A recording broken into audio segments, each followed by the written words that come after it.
अब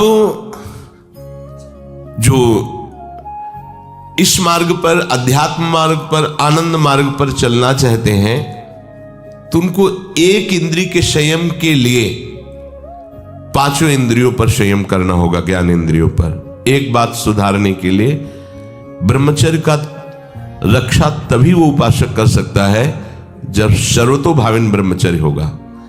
एक जनेंद्रिय के ही ब्रह्मचर्य की पुष्टता का जब आप लक्ष्य कर लोगे तो उसकी पुष्टता के लिए आपको सर्वतोभावेन ब्रह्मचर्य धारण करना पड़ेगा। सर्वतोभावेन नेत्र का ब्रह्मचर्य, जो नेत्र किसी को भी देखकर भोग कामना कर लेते हैं, भोग बुद्धि से देखते हैं वस्तु को, व्यक्ति को, किसी को भी, ये नेत्र से व्यभिचार हो रहा है, इसीलिए सावधान रहना चाहिए। जैसे नाटक, सिनेमा आदि हैं, वहां तो जान रहे हो चित्र हैं, पर उनमें जो अभिनय करने वाले जन हैं वो तो संसारी जन ही है ना। उनका पहनावा, ओढ़ावा, हाव भाव, अंग प्रत्यंग, अगर आप भगवत भाव से युक्त है तो संपूर्ण सृष्टि में कहीं भी दृष्टि जाए अपने प्रभु की भावना होती है, पर वहां तक पहुंचने के लिए आपको ये त्यागना होगा ना। आप किसी का अनुकरण न करें, आप अपनी स्थिति को देखें। अगर आप किसी का अनुकरण करते हैं कि हमने उनको देखा है वो टीवी देख रहे हैं, तो टीवी में क्या देख रहे हैं, कहां स्थिति है, हमें क्या पता। हमको जहां पहुंचना है उसके लिए हमारे लिए बाधक है, हमें नहीं देखना है। अगर आप माना कि कोई नाटक ही देख रहे हैं, कोई ऐसे सीरियल ही देख रहे हैं, पर उसमें अभिनय करने वाले तो संसारी भोगी पुरुष ही है ना। आप कोई त्यागी जितेंद्री महात्मा को थोड़ी देख रहे हैं, तो उस देखने में तन्मयता आती है। जिसको हम देखते हैं उस पर हम आसक्त होते हैं, तभी तो उसका सुख दुख अनुभव होता है। देखो कोई ऐसी रोने वाली सीन आए तो रोना आ जाएगा, हंसने वाली आ जाए तो हंसना आ जाएगा, ऐसे तो उसका प्रभाव हम पर पड़ रहा है ना। तो हम किसी के अभिनय करने वाले के अंग प्रत्यंग को देख रहे हैं और वो कामुक होकर कोई काम चेष्टा कर रहा है या कोई ऐसा, वो सारा का सारा मन कवर कर रहा है आपका, और एकांत होते ही फिर जो मन अपना मनमानी करवाएगा आप नहीं सह पाएंगे। इसलिए नेत्र का ब्रह्मचर्य सबसे पहले शुरू कीजिए। आपको वो चीज नहीं देखनी, वो बात नहीं पढ़नी, वो दृश्य नहीं। श्रीमद् भागवत में वर्णन है, कोई पशु पक्षी भी मैथुन कर रहा हो, अचानक दृष्टि गई तो मानसिक प्रणाम करके दोबारा दृष्टि नहीं जानी चाहिए। इसीलिए लिखा है कि आप एक धनुष भूमि को देखकर, एक धनुष, इसमें किसी की हानि नहीं होगी, आपकी भी हानि नहीं होगी। आप एक धनुष भूमि देख करके ही चलिए, मतलब बहुत लंबी दूरी देखने की जरूरत नहीं है, बहुत दृष्टि उठा करके इधर उधर गर्दन हिलाने की जरूरत नहीं है। और जैसे कि कोई टक्कर मार सकता है, तो देखो जिनको प्रारब्धानुसार टक्कर लगनी होती है ना, वो चाहे जितनी सावधानी से चलो, वो प्रारब्ध आकर के दंड देता है। अन्यथा सीम की चाप सके को तासु बड़ रखवार रमापति जासु। आप जा रहे हो भगवत चिंतन करते हुए, तो प्रभु का नाम आपका पहरेदार अंग रक्षक है, कोई बाल भी बांका नहीं कर सकता। आपका प्रारब्ध यदि आया है, प्रभु से पास हो गया है कि आपको ये दंड मिलना चाहिए, फिर मिलेगा। आप निश्चिंत रहिए, निर्भय रहिए। प्रभु का जो विधान है वो मंगल करने वाला है। देखो इतने बड़े महापुरुष पूज्य श्री राधा बाबा, श्री आद्याशक्ति भगवती की प्रसन्नता की आराधना कर रहे हैं, क्योंकि श्री कृष्ण हमारे पति हों, इस सिद्धांत की पुष्टता के लिए। और पैर फिसल जाता है, स्नान करने जाते हैं, खड़ाऊ पहने हुए थे, अंग टूट जाता है, दवा नहीं लेते, बांस की खिपचाल बांधकर पुनः अनुष्ठान में बैठते हैं। बलिहारी ऐसी सामर्थ्य की, ये भागवतिक प्रारब्ध ऐसे महापुरुषों को भी दंड दे देता है। देखो ना, ऐसे महापुरुष जो ऐसी ऊंचाई पर पहुंचे हैं और इतने भागवत भजन में नियम निष्ठ हैं, उनको भी प्रारब्ध दंड दे रहा है शरीर को। तो अपने को इससे निश्चिंत हो जाना है। जो होना है उसे रोक नहीं सकते, जो नहीं होना उसे कोई कर नहीं सकता। अपने आराध्य देव के चिंतन में ज्यादा नेत्रों को इधर उधर दौड़ाने की जरूरत नहीं है। नेत्र का ब्रह्मचर्य, फिर वाणी का ब्रह्मचर्य, बहुत बड़ा प्रभाव पड़ता है इससे। यदि आप जवान से अश्लील बातें, गंदी बातें, कामुक बातें करेंगे तो आप ब्रह्मचर्य रह ही नहीं सकते।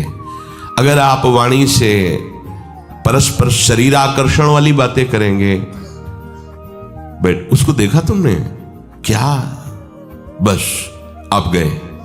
चाहे वो स्त्री शरीरधारी साधक हो या पुरुष शरीरधारी, परस्पर आकर्षण संबंधी यदि वाणी खुली आपकी, तो वाणी के व्यभिचार से आपका जनेंद्री का व्यभिचार प्रारंभ हो जाएगा। आप रोक नहीं सकते, नहीं रोक सकते। इसलिए वाणी से भी कोई ऐसी वार्ता ना कीजिए जिससे आपके अंदर काम वेदना बढ़े। श्रवणेंद्री का, कान से गंदी बातें, व्यभिचार की बातें, कामुक बातें सुनना जिससे हमारे हृदय में कामना जग जाए, बिल्कुल नहीं। भले वो किसी को लेकर टीका टिप्पणी की जा रही हो, देखो वो साधक है, उसको हमने देखा वहां ऐसे देख रहा था, वैसे कर रहा था, वो तो आपको समझ में आ रहा है कि किसी साधक की बात कर रहे हैं, वो तुम्हारे नाश के लिए उपाय कर रहे हैं जो आपको ऐसी बात बता रहे हैं। क्यों? क्योंकि आप भी तो साधक हैं। श्रवणेंद्री का व्यभिचार हो रहा है। आराध्य देव के सिवा और कोई बात कान से सुनना उसे व्यभिचार कहते हैं। इसलिए महाप्रभु कहते श्रवण फूटो जो अन सुनो। ऐसा हमारा अगर कान कुछ और सुने तो फूट जाए, नेत्र कुछ और देखें तो ये नेत्र नष्ट हो जाए, वाणी कुछ और बोले तो मुख हो जाए। हमारी श्रवणेंद्री का व्यभिचार नहीं होना चाहिए। धर्म की बात, अपने आराध्य देव की बात, शास्त्र सम्मत बात हम श्रवण करें। अन्यथा अगर कोई ऐसा मित्र है या हमारा साथ में रहने वाला है, कोई किसी भी साधक की को लेकर बात कर रहा है, तो भी हमें कान में उंगली डाले नहीं। हम कोई ईश्वर थोड़ी कि हम किसी को संभाल लेंगे, हम अपने को नहीं संभाल पा रहे। हमारे सामने किसी की बात मत करो। ऐसी करना है तो प्रभु की चर्चा करो, अन्यथा मत करो। तो अगर आप श्रवणेंद्री का ब्रह्मचर्य, वाकेंद्री का ब्रह्मचर्य, नेत्रेंद्री का ब्रह्मचर्य और त्वगेंद्री का ब्रह्मचर्य, अनावश्यक किसी को स्पर्श मत करो। परस्पर विरोधी शरीर को तो भूल कर मत करो। विरोधी शरीर जैसे हमारा पुरुष शरीर है, सामने स्त्री शरीर है, तो किसी भी तरह से सेवा के लिए संकेत करना या किसी भी सेवा के लेन देन में बचाव पक्ष में रहो। यहां रख दीजिए सामान, फिर आप उठा लीजिए। सीधे हाथ में सामान लेना नहीं, सीधे हाथ में सामान देना नहीं, जमीन में रख दीजिए।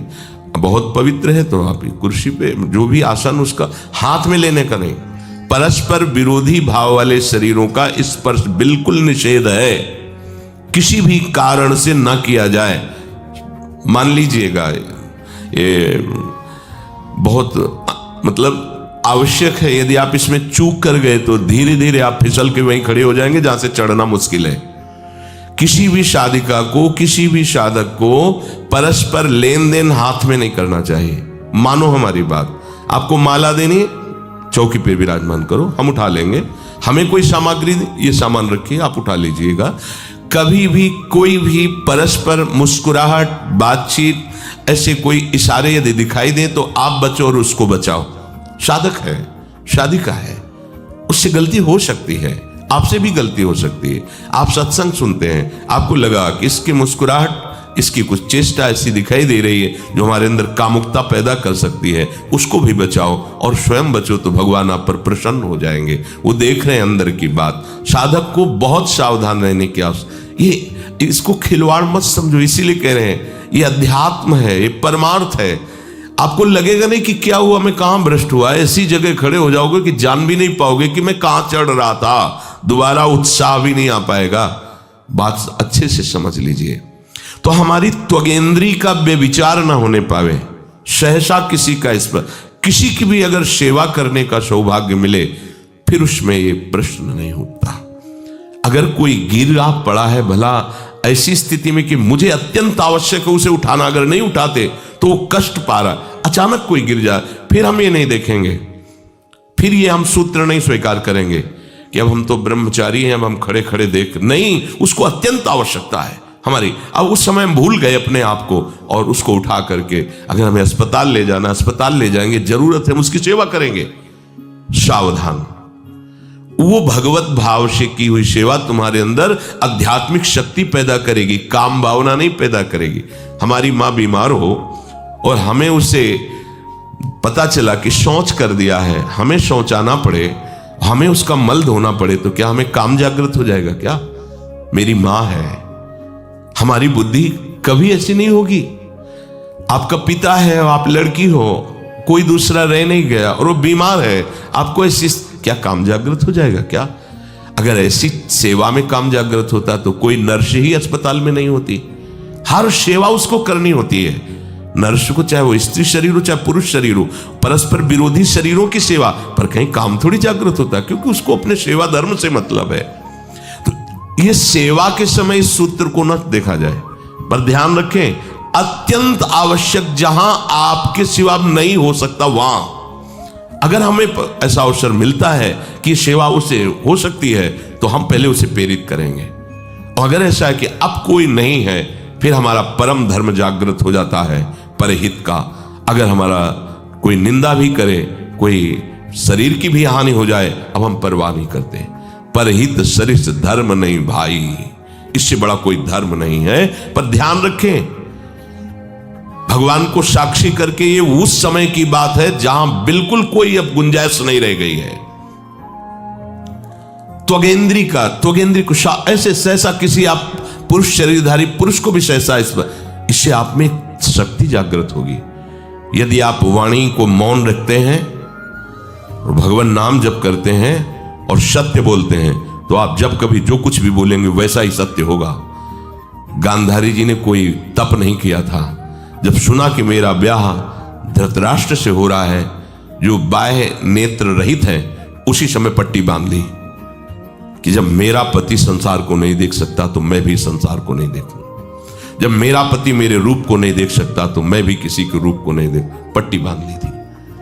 जब महाभारत का युद्ध चल रहा था, बड़े बड़े वीरों को मार गिराया जा रहा था, गांधारी ने दुर्योधन से कहा, सुन, मुझे पता है कि भीम की गदा को तो झेल नहीं पाएगा, क्योंकि सबसे बड़ी बात भगवान का वरद हस्त उनके ऊपर है। दूसरी बात, वो पवन पुत्र है, वो जब अपने आवेश में आ जाएगा तो तेरी सामर्थ्य नहीं कि उसकी गदा के प्रहार को तू सह सके। पर मैं तुझे शक्ति प्रदान करूंगी। मैं एक पतिव्रता हूं, आज तक कभी पति का वरण करने के बाद कुछ देखा नहीं है। मैं अपने नेत्रों की पट्टी खोलूंगी, तू नग्न होकर मेरे सामने आ जाना। मेरी दृष्टि पड़ते ही वज्र का शरीर तेरा हो जाएगा। किसी की सामर्थ्य नहीं कि तेरे उस अंगों को तोड़ सके। भगवान सब कुछ जानने वाले हैं। भगवान भक्त पक्षपाती होते। भगवान का स्वभाव भक्त का पक्षपात लेना होता है। वो अपने महल से कॉरिडोर से जा रहा था गांधारी जी के पास, भगवान आ गए झट से, तो तुरंत उसने हाथ ऐसे लगा लिया। मुझे शर्म आनी चाहिए यार, तो हस्तिनापुर के सम्राट पद पर अभिषिक्त होने के लिए तैयारी कर रहा है, नंगे घूम रहा है गली में। उसने कहा, गली में नहीं, मां के सामने जा रहा है। अरे कोई बच्चा है, ऐसे जाया जाता है मां के सामने? उसने कहा, मां ने कहा है कि हम पट्टी खोलकर तुम्हें देख लेंगे तो तुम्हारा शरीर वज्र का। चलो माना, मां की आज्ञा का पालन करो, थोड़ा इन अंगों को तो ढक लो। तुम तो बड़े हो, कोई बच्चे थोड़ी मां के सामने ऐसे चले जाओगे, ढकना चाहिए तुम्हें। वापस कर दिया। वो यहां ऐसे पत्तों से ढका, वस्त्र नहीं पहना, मां की आज्ञा ऐसे पत्ते से ऐसे कमर से ऐसे ढक लिया, पीछे आगे ऐसे। गांधारी जी ने पट्टी खोली और जे ही देखा पूरा शरीर वज्र का। तो ये क्या किया तूने, कमर में क्यों बांध लिया? बोले शर्म लगती थी। कैसे आपके? बोले यहीं से मारा जाएगा। भीम की गदा का प्रहार तेरी सी जंघा और कमर को तोड़ देगा, तेरी मृत्यु। मान गई, प्रभु के विधान के आगे किसी का बल काम नहीं करता। गांधारी, ये केवल आंख में पट्टी बांधने की सामर्थ्य थी कि मेरा पति यदि अंधा है तो मैं भी किसी रूप को नहीं देखूंगी। अगर आप वाणी में संयम में रहते हैं ना, वो और भजन करते हैं और सत्य बोलते हैं, तो आप जो बोलेंगे वही होगा। पर ऐसा कुछ अनर्थ वो बोलता ही नहीं, क्योंकि ऐसा संयमी जान जाता है कि इन सब का फल भगवत प्राप्ति है, किसी को कष्ट देना नहीं है। एक एक इंद्री का जब आप ब्रह्मचर्य संयम करोगे तब आपका वीर संयम होगा। ध्यान रखना, आप नेत्रेंद्री से गंदे चित्र देखें, श्रवणेंद्री से गंदी बातें सुने, वाणी से गंदी बातें बोलें, रसेंद्री से गंदा भोजन करें और सोचे ब्रह्मचर्य रह जाएंगे, तो बिल्कुल नहीं, कदापि नहीं, ब्रह्मचर्य कोई खिलवाड़ नहीं है। जो ये तो हुआ इंद्रियों का, फिर आता है अंतःकरण का ब्रह्मचर्य। हमारा मन काम की तरफ तभी जाता है जब उसको निज सुख नहीं मिलता। ध्यान रखना, सृष्टि में जितने भी दुर्गुण दुराचार होते हैं उनमें दो प्रधान होते हैं, एक काम भोग और एक धन, और सब छोटी मोटी बातें हैं। प्रायः जितने भी हिंसा होंगी, जितनी भी भयानक घटनाएं होंगी, भयानक युद्ध होगा, उन दो में अंतर्गत ही होगा, दो के अंतर्गत ही होगा। या उसका कहीं ना कहीं काम से संबंध, स्त्री संबंध से या धन संबंध से है। चाहे जो भी घटना हो उसको देख लेना, प्रधानता दो में ही होगा, कंचन और कामिनी। कीर्ति में कीर्तिवान तो कोई कोई बिरले ही होते हैं, तो वो तो बहुत आगे की बातें हैं। पर प्रायः जितने भी युद्ध हैं, जितनी भी हिंसा है, जितना भी भयानक कुकृत्य है, इन दो में ही होता है। उपासक को ये बात समझनी चाहिए, मन को समझाना चाहिए, सच्ची मानी। मतलब वाणी में शब्द नहीं होता इन बातों को बताने का, यदि कहीं मन को समझाना चाहिए। देखो, अपने लोग उपासक हैं, हम जहां जहां आसक्त हो रहे हैं उसमें हमारे मन का केवल भ्रम है। शरीर के द्वारों में कहीं सुख है, घृणित द्वारों में कहीं सुख है। अगर सुख होता तो इनके भोगने के बाद हृदय कह देता कि अब कछुनाथ न चाहिए मोरे, शांत हो जाता। फिर ऐसा क्यों होता है कि उसको एक जगह तृप्ति नहीं होती? क्योंकि वहां सुख है नहीं। फिर सोचता है शायद उसमें हो, उसमें हो, उसमें हो। पूरे के पूरे युग के युग व्यतीत हो गए, कल्प के कल्प व्यतीत हो गए भोगते हुए, क्या सुख मिला? क्या स्त्री शरीर सोचता है पुरुष शरीर में सुख है, पुरुष शरीर सोचता है स्त्री शरीर में सुख है, या आदि आदि। अगर सुख होता तो पूरे ब्रह्मांड में पशु पक्षी कीड़ा मकोड़ा सब मैथुन धर्म से युक्त है, ये सब सुखी हो जाते हैं ना। जो जितना भोगा सकते उतना ही दुखी, देख लो, अशांत, क्लिष्ट, परेशान और पापाचरण युक्त। ये क्या है? मन को समझाइए। वैरागी भगवत मार्ग का पथिक मन के द्वारा ऑपरेशन करता है हर वस्तु का। ये सब, इसको ऐसा ना समझे कि बड़ी गुप्त बातें हैं। गुप्त बातें हैं प्रिया प्रीतम के दिव्य चिदानंद में रहस्य की, ये गुप्त बातें नहीं, इनको समझो खोल करके। यदि आप किसी भी तरह से हस्तमैथुन आदि के द्वारा, गंदे दृश्य देख करके, गंदी क्रियाओं के द्वारा आप अपना नाश करते रहेंगे तो ना आप इस लोक में सुखी रहेंगे ना परलोक में। मान लीजिएगा, ये बातें ना तो कही जाती हैं और ना सुनी जाती हैं और ना समझी जाती हैं। इसीलिए हमारा बहुत ही आगे की पीढ़ी जो सनातन धर्मावलंबी, जो भागवत, हर देश से महान भारत देश को क्यों कहा गया? ऐसा भी है कि अन्य देश स्वीकार किया जाता है कि वो हमसे धनी है, स्वीकार किया जाता है कि वैज्ञानिक तत्वों में भी वो हमसे आगे हैं, पर भारत को महान धर्मशाली देश कहा गया है। कोई भी किसी भी देश का धर्म गुरु हो हमारे देश में आएगा और हमारी ऋषियों के सूत्रों से ही अपने धर्म को पुष्ट करेगा। सांप का मूल जड़ भारत धर्म का है। कहीं भी हो, कहीं भी देख लो, चाहे जिस देश का नाम लो, कहीं ना कहीं किसी भारत के ब्रह्म ऋषि की छाप लेकर के डोल रहा है। भारत भोग प्रधान देश नहीं है, भारत धर्म प्रधान देश है।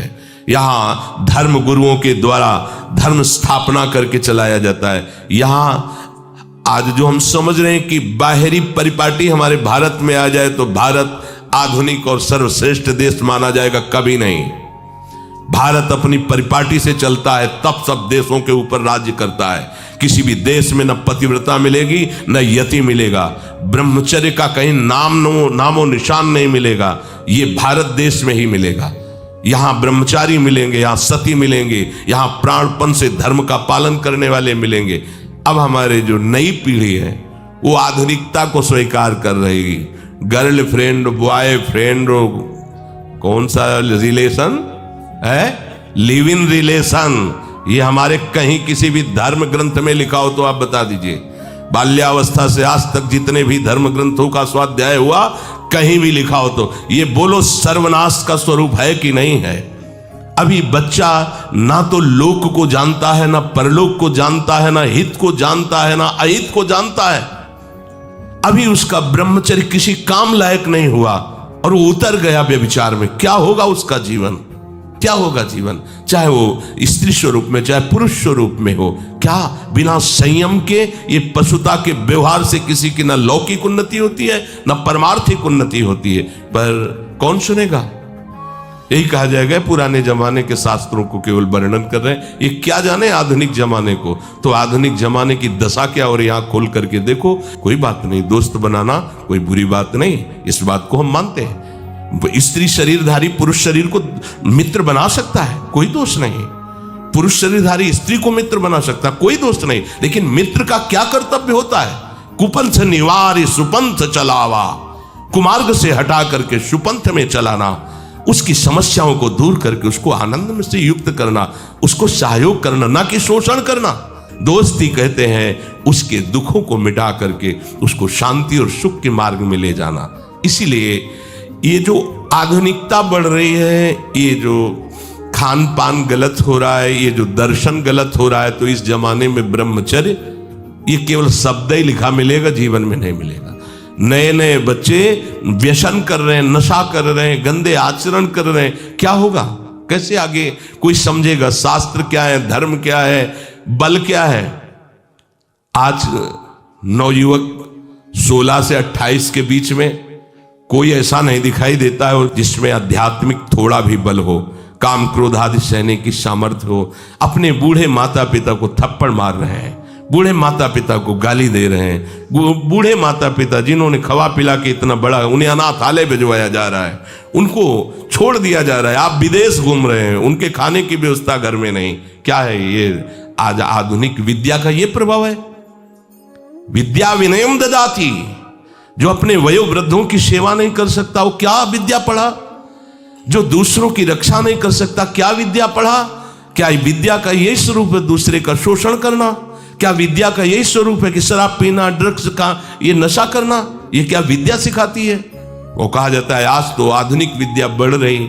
मुझे लगता है संयम में रहना ही विद्या का वास्तविक स्वरूप है। अपनी इंद्रियों को संयम में रखना, अपने को संयम में रखना, बुजुर्गों का, गुरुजनों का, शास्त्र का, भगवान का भय रखना हृदय में।